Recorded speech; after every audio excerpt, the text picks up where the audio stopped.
Hello दोस्तों, आप सबों का स्वागत है आज की इस वीडियो में। तो आप सभी को कैसे हैं? आशा करते हैं आप लोग अपने अपने घरों में सुरक्षित होंगे और अपना ध्यान दे रहे होंगे। तो आज का जो वीडियो है बहुत ही महत्वपूर्ण है और आज हम लोग देखने जा रहे हैं क्लास 6 NCERT का हमारे अतीत किताब हिस्ट्री का, जिसका टॉपिक है अशोक, एक अनोखा सम्राट जिसने युद्ध का त्याग किया। तो आप सभी कोई जानते हैं कि अशोक के बारे में। अशोक भारत के एक महान शासक के रूप में, महान सम्राट के रूप में जाना जाता है और वे मौर्य साम्राज्य के बहुत ही शक्तिशाली राजाओं में से एक माना जाता था और वे बहुत ही युद्ध में सक्षम थे। पूरा उन्हें कौशल था युद्ध लड़ने का कौशल था और उन्होंने एक ऐसा युद्ध उन्होंने लड़ा जिसका मन परिवर्तन कर दिया अशोक सम्राट का मन परिवर्तन हो जाता है। उसके बाद वह पूर्ण रूप से युद्ध को त्याग देते हैं और बौद्ध धर्म को स्वीकार कर लेते हैं। तो चलिए आज हम लोग इसी के बारे में जानेंगे, मौर्य साम्राज्य के बारे में, और जानेंगे ये एक महान साम्राज्य के बारे में जो पूरे भारत का, दक्षिण भारत को छोड़ करके पूरे भारत में उसका वर्चस्व था, पूरे भारत में अधिकार था। तो चलिए जानते हैं इस महान साम्राज्य के बारे में, मौर्य साम्राज्य के बारे में। तो चलिए शुरू करते हैं। तो जब आप लोग NCERT का जब पुस्तक खोलेंगे क्लास 6 का, तो अध्याय 7 में ये टॉपिक मिलेगा।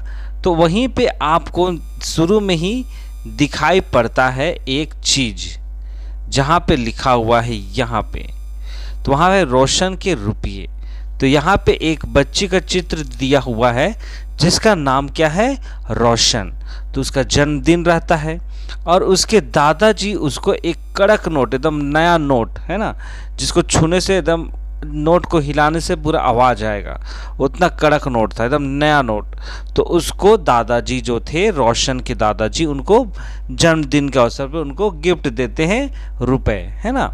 और वो उसका इच्छा था कि वो एक नया CD खरीदेगा। CD है ना, पहले, आजकल CD बंद हो गए हैं, लेकिन पहले बहुत ही इसका चलन था CD का।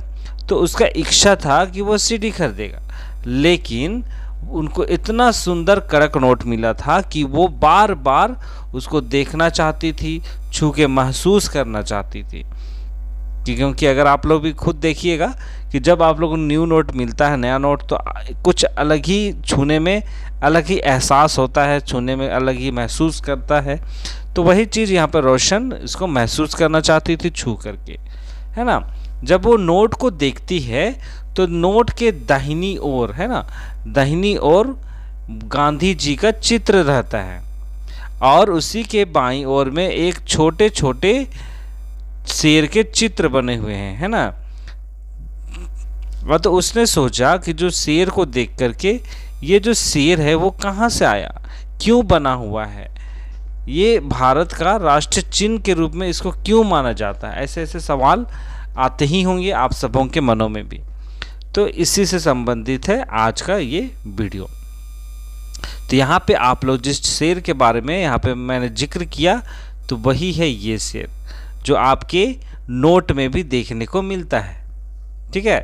तो यहाँ पे क्या देखते हैं कि आप लोग इस जो शेर का जो चित्र देख रहे हैं उसको हमारे भारतीय रुपयों में देखा जाता है, लेकिन इसके पीछे एक बहुत ही लंबा इतिहास है, ठीक है। ये शेर का, ये जो शेर आप लोग देख रहे हैं वो पत्थरों को काट करके बनाया गया है और उन्हें सारनाथ में एक विशाल स्तंभ पर स्थापित किया गया था। एक सारनाथ करके जगह है, वहाँ पे एक स्तंभ है और उसी के ऊपर में ही यहाँ पे बनाया गया है इस शेर को, है ना। एक विशाल स्तंभ के ऊपर में इसको स्थापित किया गया है, ठीक है। और इसी को हम लोग भारत का राष्ट्रीय चिन्ह के रूप में भी मानते हैं, ये आपका अशोक चक्र को, ठीक है। और वहीं पे ये भी कहा जाता है कि इतिहास के महानतम राजाओं में से एक, जिसका नाम अशोक है ना, उसने बहुत सारे निर्देश दिए, कई सारे स्तंभों का निर्माण कराया, कई पत्थरों को काटकर अभिलेख लिखवाया, उत्कीर्ण करवाया पत्थरों पे। और इससे हम लोग यही जान पाते हैं कि अभिलेखों में क्या लिखा हुआ है, और यह समझने की कोशिश करते हैं कि उनके राज्य को साम्राज्य क्यों कहा जाता है। ये भी हम लोगों को समझना है। जो आपका अशोक है, मौर्य साम्राज्य जो है, तो मौर्य साम्राज्य में जो साम्राज्य शब्द आता है क्यों आता है, और अभिलेखों में क्या लिखा हुआ रहता है, इन सारी बातों को हम लोगों को जानना है, समझना है। तो ये बातें हैं। और यहाँ पे आगे ये भी कहा जाता है कि जो अशोक जो थे वो साम्राज्य पर शासन करते थे, मतलब मौर्य साम्राज्य पे, और उसकी स्थापना की बात करते हैं मौर्य साम्राज्य का, तो वो अशोक के जो दादाजी थे मौर्य चंद्रगुप्त मौर्य, उनके द्वारा मौर्य साम्राज्य की स्थापना की गई लगभग 2300 साल पहले, है ना। 2300 साल पहले इसकी स्थापना की गई। और इस जब अशोक सम्राट जो थे तो उस समय इस मौर्य साम्राज्य में चाणक्य हो गया, जिसको हम लोग कौटिल्य भी कहते हैं, जो एक बहुत ही काफ़ी बुद्धिमान व्यक्ति थे, और उसी के अगुवाई में, मतलब उसी के सलाह पे कहिए, है ना, तो चंद्रगुप्त की सहायता की थी, है ना। जो चाणक्य जो सुन रहे हैं यहाँ पे, कौटिल्य उसी को कहते हैं, उसने चंद्रगुप्त को काफ़ी मदद किया था इस साम्राज्य को चलाने के लिए। और चाणक्य के इसी कई विचारों को देखते हुए उसको एक पुस्तक की रचना भी उन्होंने की थी, चाणक्य ने। पुस्तक का नाम था अर्थशास्त्र, है ना। तो चाणक्य ने ही, जिसको कौटिल्य भी कहते, उन्हीं ने अर्थशास्त्र की पुस्तक की रचना की थी, ठीक है। और वहीं पे हम लोग नीचे देखते हैं, यहाँ पे वंश करके लिखा हुआ है। वंश किसे कहते हैं ये भी जान लेते हैं, कि जब एक ही परिवार का कई सदस्य एक के बाद एक राजा चुने जाते हैं या बनते हैं, उन्हें एक ही वंश का कहा जाता है। जैसे मौर्य वंश की हम लोग यहाँ पे बात कर रहे हैं, तो 3 महत्वपूर्ण राजा हुए।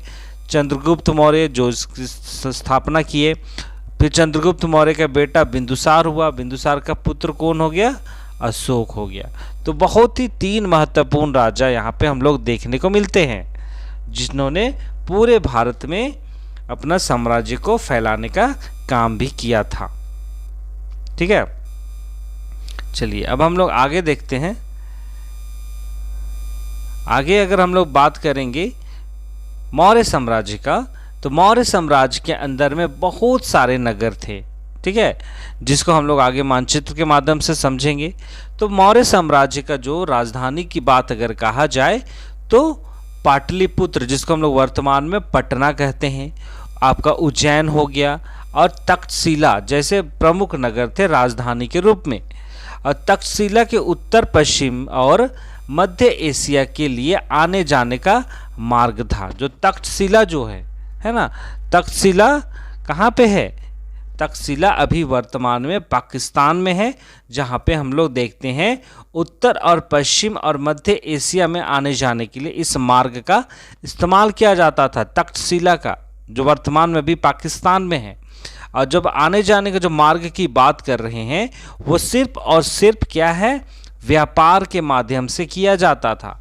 अगर दूसरी ओर हम लोग बात करते हैं उज्जैन का, तो वहाँ पे उत्तरी भारत से दक्षिण भारत जाने वाले रास्ते पर पड़ता था, जो उज्जैन शहर की यहाँ पे बात की जा रही है।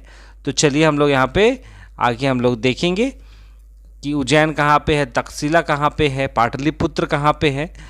तो ये चीज़ हम लोग देखेंगे। यहाँ पे हम लोग तक्षशिला, माफ़ कीजिएगा, उज्जैन की बात कर रहे हैं। तो वहाँ पे जो हम लोग यहाँ पे सड़कों की बात कर रहे हैं, जो शायद जो यहाँ पे कहा जा रहा है कि नगरों में व्यापारी, सरकारी अधिकारी और शिल्पकार यहाँ पे रहा करते थे, इन सारी बातों को, और इसी के नज़र से व्यापार के लिए इन मार्गों का इस्तेमाल किया जाता था, ठीक है। और आगे हम लोग देखते हैं कि साम्राज्य में बहुत बड़े बड़े क्षेत्रों में किसानों और पशुपालकों का गांव भी बसे हुए थे, और मध्य भारत जैसे इलाकों में ज़्यादातर हिस्सा जंगलों से भरा हुआ था। वहाँ पर लोग फल फूल का संग्रहण और जानवरों का शिकार करके जीविका चलाते थे, ठीक है। ये चीज़ यहाँ पे कहा जा रहा है। तो चलिए हम लोग मानचित्र के माध्यम से समझेंगे कि मौर्य साम्राज्य का जो है क्षेत्र क्षेत्र या कहें, एरिया कहे, वो कितना है। ठीक है, आप लोग जो ब्लैक कलर का जो देख रहे हैं, ब्लैक कलर में जैसे यहाँ पे आपको, जैसे यहाँ पे तक्षशिला की बात की गई, तो यहाँ पे आप लोग यहाँ पे तक्षशिला देख रहे हैं। पाटलिपुत्र की बात की गई, पाटलिपुत्र यहाँ पे है। उज्जैन की बात की गई, उज्जैन यहाँ पे है। तो ये जो थे मौर्य साम्राज्य के महत्वपूर्ण शहरों में से एक माना गया है। और जो रेड कलर का जितना भी आप लोग यहाँ पे देख रहे हैं, वे और सिर्फ वहाँ से हम लोगों को क्या, अभिलेखों की प्राप्ति हुई है। ठीक है, अभिलेख हम लोगों को यहाँ से देखने को मिले हैं। तो आप लोग यहाँ पे देख सकते हैं, स्क्रीनशॉट ले सकते हैं आप लोग यहाँ पे इसे समझने के लिए। चलिए अब हम लोग आगे चलते हैं। अब आगे का में हम लोग जानेंगे कि जो मौर्य साम्राज्य जो है उसका प्रशासन किसके आधार पे था, कैसा था, इन सारी बातों को जानेंगे। तो जैसा मैंने तभी से कह रहा हूँ कि जो मौर्य साम्राज्य जो है वो काफ़ी बड़ा था, काफ़ी शक्तिशाली था, और इसलिए अलग अलग हिस्सों पर अलग अलग ढंग से शासन किया जाता था। क्योंकि जैसा भी अगर हम लोग वर्तमान पे देखेंगे, हमारा देश भारत, जिसका शासन दिल्ली से चलता है, लेकिन दिल्ली से पूरे भारतवर्ष पे शासन करना बहुत मुश्किल होता है। इसलिए हर एक राज्यों में, भारत के हर एक राज्यों में चुनाव होते हैं, लोकसभा चुनाव होते हैं, सांसद चुने जाते हैं। जो सांसद की अगुवाई पे भारत सरकार की मदद से, सहयोग से वहाँ पे शासन किया जाता है, कार्यों को किया जाता है, जो भी योजनाएं लाई जाती है। क्योंकि अगर हम लोग बात करें हमारे देश प्रधानमंत्री की, तो वो पूरे रीति से वहाँ पे बैठ करके पूरे भारतवर्ष पे शासन नहीं कर पाएंगे, भारतवर्ष में काम नहीं कर पाएंगे। इसलिए सांसदों को चुना जाता है कि वहाँ के जो स्थानीय मुद्दे हैं उन सारे पे काम कर सके। तो वही चीज़ यहाँ पे कहा गया है कि जो मौर्य साम्राज्य जो था वो काफ़ी बड़ा था, जिस पे शासन करने के लिए अलग अलग हिस्सों पे ही शासन किया जाता था। जैसे अभी मैंने आपको बताया महत्वपूर्ण नगर तो वहीं पे है। जैसे जो पाटलिपुत्र की बात हम लोग यहाँ देख रहे हैं, जो वर्तमान में पटना कहते हैं, तो पाटलिपुत्र और उसके आसपास के इलाकों पर सम्राट का सीधा नियंत्रण था। क्यों? क्योंकि महत्वपूर्ण नगर था। इसका मतलब यह हुआ कि इस इलाके के गांव और शहरों के जो किसान हैं, पशुपालक हैं, शिल्पकार हैं और व्यापारी जो हैं, वे कर इकट्ठा करने के लिए राजा जो थे अधिकारियों को नियुक्त किया करते थे, है ना। इन सारे लोगों से कर इकट्ठा करने के लिए, टैक्स लेने के लिए, है ना, अधिकारियों को नियुक्त किया जाता था, जो वहाँ पे जा कर के व्यापारियों से, शिल्पकारों से, पशुपालकों से, किसानों से कर इकट्ठा किया करते थे। और जो लोग राजा के आदेशों का उल्लंघन जो करते थे, उन्हें जो अधिकारी जो नियुक्त किया जाता था, वे लोग उन्हें सजा देने का भी अधिकार उन्हें दिया गया था। ठीक है, और ये भी कहा गया है कि इनमें से कई अधिकारियों को वेतन भी दिया जाता था। ठीक है, और संदेश वाहक एक जगह से दूसरी जगह घूमते रहते थे और राजा के जासूस अधिकारी के क्रियाकलापों पर नजर रखते थे। इन सब के ऊपर सम्राट था, जो राज परिवार, वरिष्ठ मंत्रियों की सहायता से सब पर नियंत्रण रखता था। तो यहाँ पे हम लोग क्या क्या देखे, कई अधिकारियों को चयन किया गया था, नियुक्त किया गया था। सबसे पहला हम लोग क्या देखते हैं, कर इकट्ठा करने के लिए अधिकारियों को नियुक्त किया गया, और अधिकारियों को सजा देने का भी अधिकार था, जो लोग आदेशों का उल्लंघन करते थे। और साथ ही साथ संदेश वाहक भी थे, जो लोग एक जगह से दूसरी जगह जा कर के राजा के आदेशों को जनता को बताया करते थे। और एक अधिकारी थे जासूस, है ना। जासूस क्या करता था, जितने भी अधिकारी यहाँ पे नियुक्त किए गए हैं, चाहे कर नियुक्त करने के लिए संदेशवाहक हो गए, तो उनके कार्यकलापों पे नज़र वे लोग रखते थे, जासूस लोग, कि वे लोग अच्छी रीति से काम कर रहे हैं या नहीं, या ढिलाई मार रहे हैं। तो इन सारी चीज़ों को देखने के लिए जासूस का चयन किया गया था। बात करते हैं मौर्य साम्राज्य के भीतर का, तो कई छोटे छोटे क्षेत्र या प्रांत को बनाया गया था, जैसे इन पर तक्षशिला या उज्जैन जैसे प्रांतीय राजधानियों का शासन किया जाता था। जितने भी छोटे छोटे क्षेत्र थे, है ना, जैसे छोटे छोटे में कहा जाए, चलिए यहाँ मैप के माध्यम से भी देखते हैं। मैप के माध्यम से अगर हम लोग देखेंगे तो ये जो छोटे छोटे आप लोग देख रहे हैं, जैसे आपका हो गया यहाँ पे इलाहाबाद हो गया, सारनाथ हो गया, जितने भी रेड कलर के हैं छोटे छोटे, तो उन सारे चीज़ों पे भी नज़र रखने के लिए तक्षशिला हो गया, पाटलिपुत्र हो गया और उज्जैन हो गया। तो वे लोगों का इन पे नज़र था, मतलब नियंत्रण इनके द्वारा ही रखा जाता था। जैसे यहाँ पे कहा गया है छोटे छोटे प्रांत थे, इन पर तक्षशिला और उज्जैन जैसे राजधानियों से शासन चलाया जाता था। इन सारे महत्वपूर्ण शहरों से छोटे छोटे जगहों पे शासन चलाया जाता था। और ये भी कहा गया कि कुछ हद तक पाटलिपुत्र से इन क्षेत्रों पर नियंत्रण रखा जाता था और अक्सर राजकुमारों को वहाँ का राज्यपाल जैसे गवर्नर बनाकर भेजा जाता था। लेकिन ऐसा लगता है कि इन जगहों पर स्थानीय परंपराओं और नियमों को ही माना जाता था। ये बातें यहाँ पे देखने को मिल रही है, ठीक है।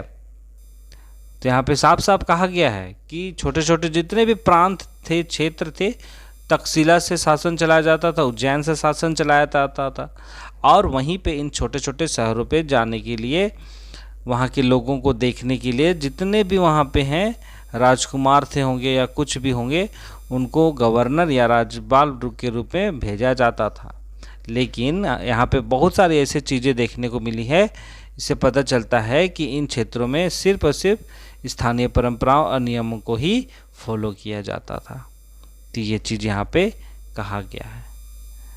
तो इस तरह से आज की इस वीडियो में कह सकते हैं कि हमने मौर्य साम्राज्य के प्रशासन के बारे में भी समझा है, और मौर्य साम्राज्य क्या है, और ये जो शेर का जो चित्र आप लोग देख रहे हैं वो क्या है, इन सारे चीज़ों को हम लोग समझे। तो वीडियो आप सबों को कैसा लगा है? वीडियो आप सबों को अच्छा लगा? अगर कुछ अच्छी अच्छी बातें हैं जो आप लोगों को पता चला है, तो इन सब को आप लोग ज़रूर से ज़रूर नोट डाउन कीजिए और समझिए। तो चलिए आज के इस वीडियो को मैं यहाँ पे समाप्त करने जा रहा हूँ। वीडियो आप सबों को कैसा लगा? वीडियो को लाइक कीजिए, वीडियो को शेयर कीजिएगा, और जो लोग चैनल में नए हैं वो लोग चैनल को सब्सक्राइब करना नहीं भूलिए। तो चलिए मिलते हैं एक नए वीडियो के साथ। तब तक अपना ध्यान दीजिए, सुरक्षित रहिए, और इसी क्लास के साथ मिलते हैं एक नए वीडियो में। बहुत बहुत धन्यवाद।